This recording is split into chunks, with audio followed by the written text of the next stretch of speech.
August 26, 2013. Angelique Peña Chavez and her 10-year-old daughter are rushed to the hospital with life-threatening injuries after police say she rammed her car into a parked semi, causing another vehicle to slam behind her. This is what police said the next day. While they were going into surgery, the surgeon found a large amount of crack cocaine in the body cavity of Miss Peña Chavez. It wasn't her first drug offense, and when it comes to driving, her driving rap sheet includes just about every offense you can imagine, from a DWI arrest to running red lights to 14 speeding tickets. That's not to mention 151 bench warrants for not showing up to court. Here's what a judge said when she appeared in court last September. Hold on, how many bench warrants? 151. Okay, Ms. Peña Chavez, that is the record for people who've appeared in my court. I've never had anyone with 151 bench warrants. Oh my God. My granny was a wonderful lady, the one who gave me such sage wisdom as people will judge you by the way that you speak. Your choice of friends represents you better than you know. And why not get your hair cut, because you know how your grandfather can't stand long hair on a boy. She also taught me a lot about responsibility, accountability, and never hiding behind mistakes that you make. In the end, they're yours. You made them happen, one way or another. They're your responsibility. No one is more responsible and accountable for your actions than you are. I have no respect, nor do I have any patience for people who always blame others for their misfortune. This slice of human trash we just heard about is a prime example.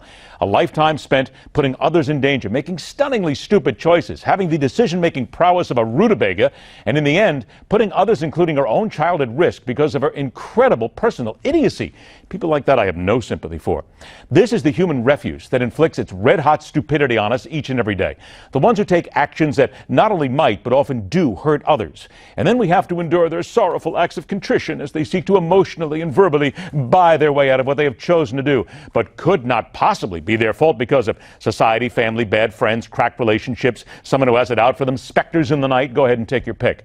Especially when they're propped up, entitled to believe they're better than everyone else because they can do something no one else can, or at least that's what they are led to believe in what we feed them on a daily basis. Now, what are you looking for? Like, where's a trait or two from a school that's going to help push them over the top?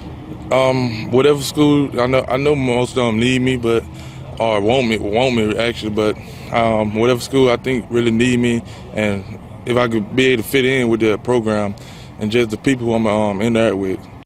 Jeffrey Simmons, 277 pounds of 18-year-old man-child from Macon, Mississippi, leaving high school as one of the best young defensive ends in America, seeking a college for his next step in life with not one concept of getting an education, except for being able to play that good old big-time college football.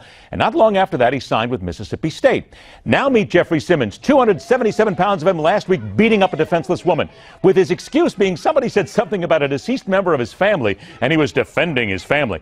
Not only was he using his fist to assault a woman, but he also didn't feel it was within his responsibility to help this woman from getting beat up by the fellow felon in the red shirt, whom we can only guess must have also been upset at something that was said or just can't wait to pound a woman for no good reason. But let's give him chops. He apologized. Sorry I beat up Sophie Taylor, but I'll trade on dead relatives to keep from being responsible for my actions. Please forgive me, because if you don't, then that scholarship won't be waiting for me, and I may have to spend a few years in jail, which is where I should be after this despicable moment the entire world can now witness. Oh, and don't forget, let's point out I was church raised. I asked God for forgiveness, and I want to become a better person. As of this moment, Simmons has not been arrested, nor has Mississippi State told him to get lost because, hey, have you seen this beater of women sack a quarterback? That's the thing right there.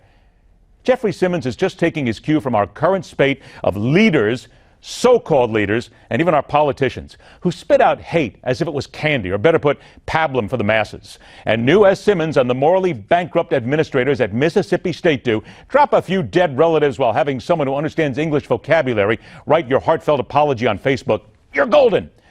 Jeffrey Simmons, that is, responsible for being the epitome of the word thug, as do politicians who bait us with hate and fear on a daily basis. And at the end of the day, remember what we said at the beginning?